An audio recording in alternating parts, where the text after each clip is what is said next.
Hello അസ്സലാമു അലൈക്കും, welcome back. ഇന്ന് നമുക്ക് നല്ല അടിപൊളിയായിട്ടുള്ളൊരു പലഹാരം റെഡിയാക്കി എടുക്കാം. ഈസി ആയിട്ട് നമുക്ക് വീട്ടിലുള്ള ചേരുവകളൊക്കെ വെച്ച് തയ്യാറാക്കി എടുക്കാൻ പറ്റുന്ന ഒരു പലഹാരമാണ് കേട്ടോ.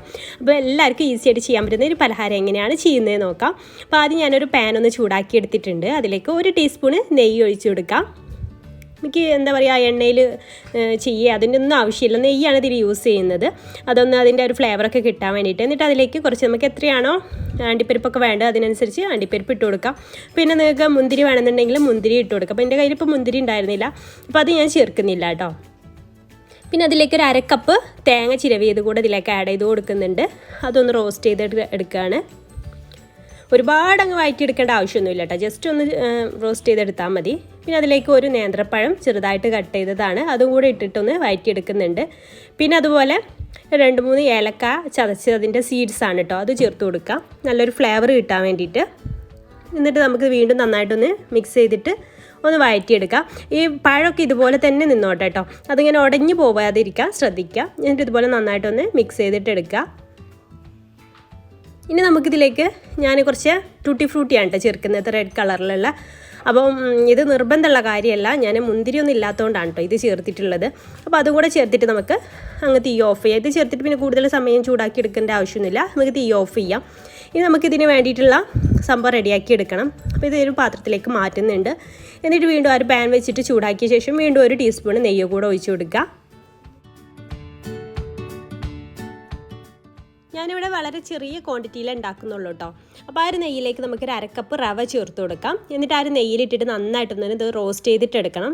അതിങ്ങനെ നല്ലൊരു തരുതരുപ്പായിട്ട് വരും. ഇതിങ്ങനെ റോസ്റ്റ് ചെയ്ത് 2-3-4 മിനിറ്റ് ഒന്ന് റോസ്റ്റ് ചെയ്തെടുത്താൽ മതി. ചെറിയ ഫ്ലെയിമിലിട്ടിട്ട് റോസ്റ്റ് ചെയ്തിട്ട് എടുക്കുക കേട്ടോ. അത് നമ്മളിങ്ങനെ കൈ വെച്ച് ഇങ്ങനെ തൊടുന്ന സമയത്ത് ഇങ്ങനെ ചെറിയ തരി പോലെ റോസ്റ്റ് ആയ പോലെ നമുക്ക് ഫീൽ ചെയ്യും. ആ രീതിയാവുന്നവരെ നമുക്കിതൊന്ന് റോസ്റ്റ് ചെയ്തിട്ട് എടുക്കണം. കൈ കൊണ്ട് നമുക്കിങ്ങനെ എടുത്ത് നോക്കുമ്പോൾ തന്നെ നമുക്കത് മനസ്സിലാവും. എന്നിട്ട് അതിലേക്കൊരു 1 കപ്പ് വെള്ളം ഒഴിച്ചു കൊടുക്കുന്നുണ്ട്. എന്നിട്ട് ഏറ്റവും ചെറിയ ഫ്ലെയിമിലിട്ടിട്ട് വേണം ഇത് ചെയ്യാൻ വേണ്ടിയിട്ട്. ഇത് പെട്ടെന്ന് തന്നെ കുറുകി വരും റവ ആയതുകൊണ്ട് തന്നെ. പിന്നെ ഒരു നുള്ളു ഉപ്പ്, മധുരം ബാലൻസ് ചെയ്യാൻ വേണ്ടിയിട്ട്. അതുപോലെ തന്നെ ഒരു 3 ടേബിൾ സ്പൂൺ പഞ്ചസാര കൂടെ ഞാൻ അതിലേക്ക് ആഡ് ചെയ്യുന്നുണ്ട്. നമ്മുടെ മധുരത്തിനനുസരിച്ച് കൂട്ടുകയും കുറയ്ക്കുകയൊക്കെ ചെയ്യാം കേട്ടോ. ഇത് നന്നായിട്ടൊന്ന് മിക്സ് ചെയ്തിട്ട് എടുക്കുക. ചെറിയ ഫ്ലെയിമിലിട്ട് കൊടുക്കാം, പ്രത്യേകം ശ്രദ്ധിക്കാം. എന്നിട്ട് നമ്മുടെ ആ ഒരു ഫില്ലിങ്, നമ്മൾ റെഡിയാക്കിയ ഫില്ലിങ് ഇതിലേക്ക് ചേർത്ത് കൊടുക്കുക.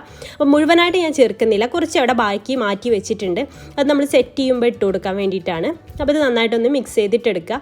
എന്നിട്ട് നമുക്ക് ഈ ഒരു ചട്ടിയിൽ നിന്ന് ഹലുവയൊക്കെ എടുക്കൂലേ, ആ രീതിയിൽ ചട്ടിയിൽ നിന്ന് ഇങ്ങനെ വേറിട്ട് വരുന്ന ആ പരുവം വരെ ഇത് ഇളക്കി കൊടുക്കണം കേട്ടോ.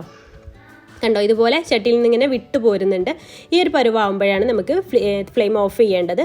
ഇത്രയും ആയാൽ മതി. ഇനി നമുക്കിത് സെറ്റ് ചെയ്തിട്ട് എടുക്കാം. നമ്മൾ അലുവയൊക്കെ സെറ്റ് ചെയ്തെടുക്കുന്ന പോലെ തന്നെയാണ്. അപ്പോൾ ഞാൻ ഇതുപോലെ ഒരു ലോഫ് പാനാണ് എടുത്തിട്ടുള്ളത്. അതിൽ ബട്ടർ അല്ലെങ്കിൽ നെയ്യൊന്ന് എല്ലാ ഭാഗത്തേക്കൊന്നും ആക്കിയിട്ടുണ്ട്. എന്നിട്ട് അതിൻ്റെ താഴെയായിട്ട് നമ്മൾ ആ ഒരു ഫില്ലിങ് നിരത്തി വെച്ചതിന് ശേഷം അതിൻ്റെ മുകളിൽ ഈ ഒരു സംഭവം സെറ്റ് ചെയ്ത് വെക്കുകയാണ്.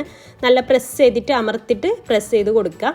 പിന്നെ നിങ്ങളുടെ കയ്യിൽ സിലിക്കണ്ട ഇതുണ്ടെങ്കിൽ, സ്പാച്ചുല ഉണ്ടെങ്കിൽ അതിൽ കുറച്ച് നെയ്യൊന്ന് തടവിയിട്ട് ഇതുപോലെ പ്രസ് ചെയ്തിട്ട് റെഡിയാക്കി എടുക്കുകയെന്നുണ്ടെങ്കിൽ ഈസി ആയിട്ട് നമുക്ക് ചെയ്യാൻ പറ്റും. പിന്നെ നമ്മളിതിൽ പഞ്ചസാര ചേർത്തില്ല. ആ പഞ്ചസാരക്ക് പകരം നിങ്ങൾക്ക് വേണമെന്നുണ്ടെങ്കിൽ ശർക്കര ചീകിയത് ചേർത്ത് കൊടുത്താലും മതി കേട്ടോ, പഞ്ചസാര ഇഷ്ടമല്ല എന്നുണ്ടെങ്കിൽ. എന്നിട്ട് ഇതുപോലെ നന്നായിട്ടൊന്ന് പ്രസ് ചെയ്തിട്ട് സെറ്റാക്കി എടുക്കുക. നന്നായിട്ട് തന്നെ പ്രസ് ചെയ്യണം കേട്ടോ, എന്നാലും എല്ലാ ഭാഗവും ഒരുപോലെ വരുള്ളൂ. ഇനി നമുക്കിതൊരു 2 മണിക്കൂർ അല്ലെങ്കിൽ 3 മണിക്കൂറൊക്കെ ഒന്ന് സെറ്റ് ചെയ്യാൻ വേണ്ടിയിട്ട് വെക്കാം കേട്ടോ. അതിനുശേഷം നമുക്കിത് ഡിമോൾഡ് ചെയ്തിട്ട് കട്ട് ചെയ്തിട്ട് യൂസ് ചെയ്യാം. ഫ്രിഡ്ജിൽ വെക്കേണ്ട ആവശ്യമൊന്നുമില്ല.